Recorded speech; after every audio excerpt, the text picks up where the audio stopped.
TorahCafe.com.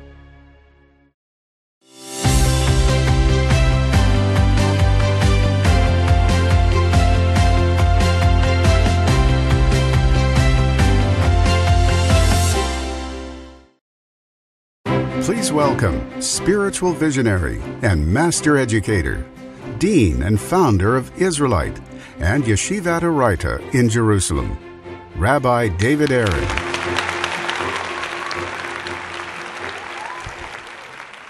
Shalom, shalom. So I'm 18 years old. I did not come from a religious home.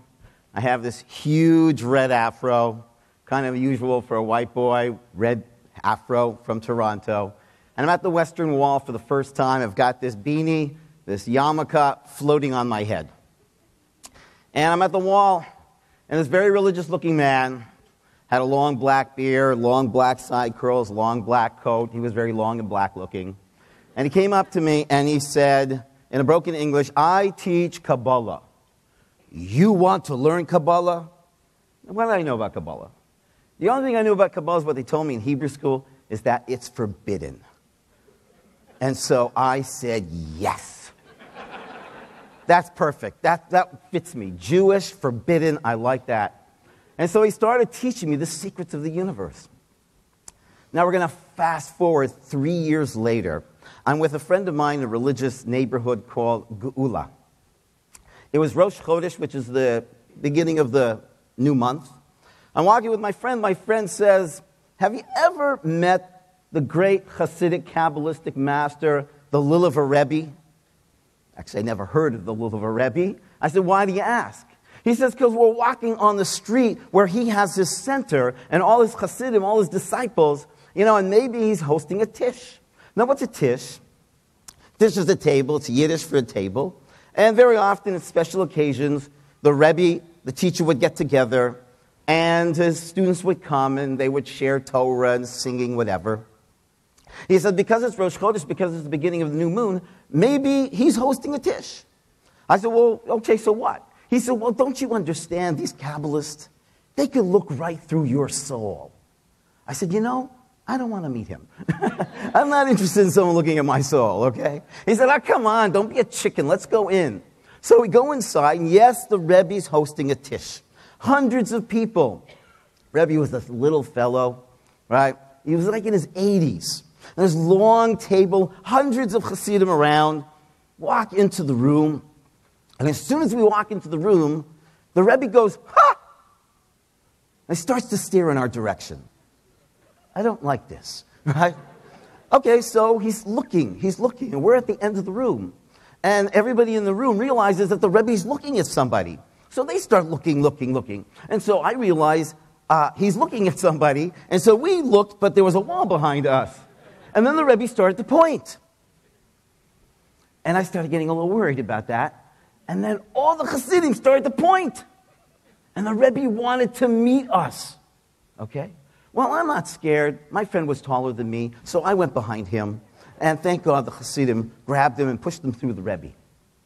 But then the Rebbe said something to him. I don't know what he said. And then the Rebbe started to scream in Yiddish, "Where's the other one?" And I didn't understand Yiddish. And before I knew it, I had two Hasidim grab me, two of his students grabbed me, pushed me through the crowd. And the Rebbe starts asking me these strange questions. If I'm an Ashkenazi or a Sephardi, all kinds of strange questions.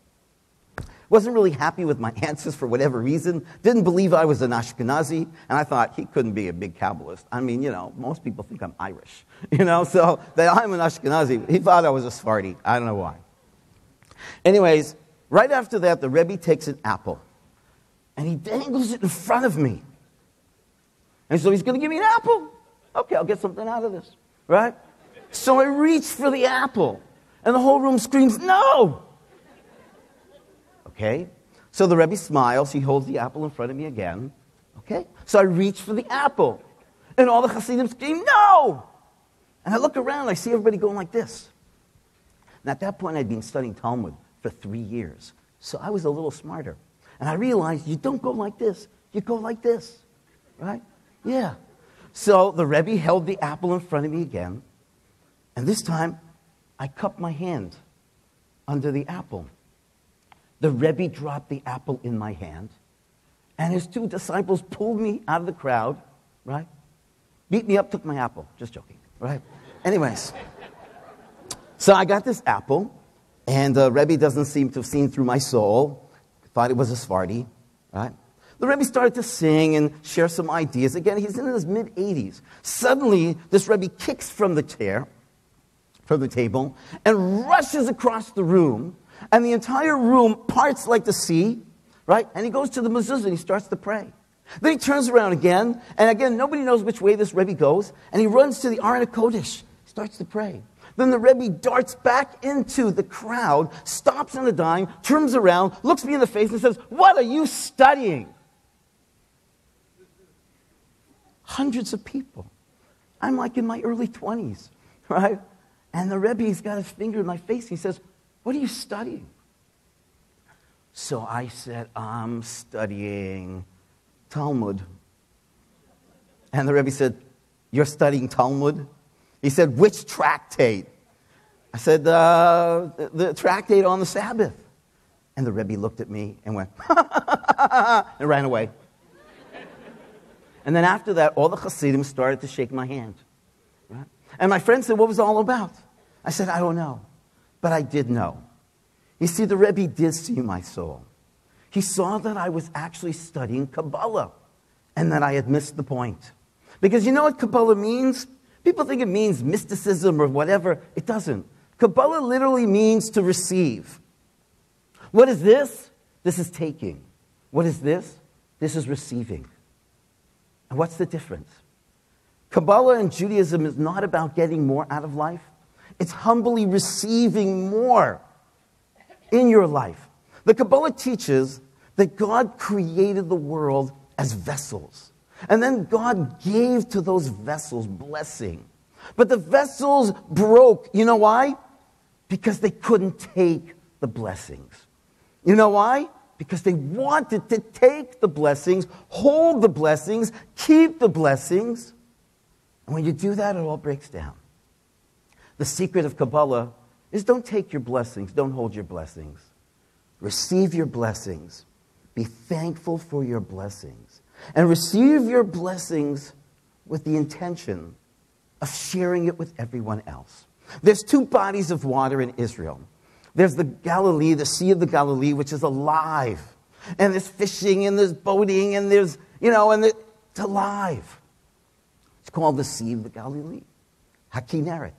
But then there's another place called the Dead Sea. And one of my students told me something so amazing. Why is one sea alive, one lake alive, and one's called dead? You see, the Dead Sea receives its waters and doesn't give it to anybody. And therefore it's dead. But the Kinneret receives its water from the melting snow from the Hermon Mountains. And it receives its water with the intention of passing it on. And that's the secret of our lives. The secret of lives is don't try and get more out of life, but receive more with the intention of sharing more. And then more will come to you and more will come to us. Thank you very much.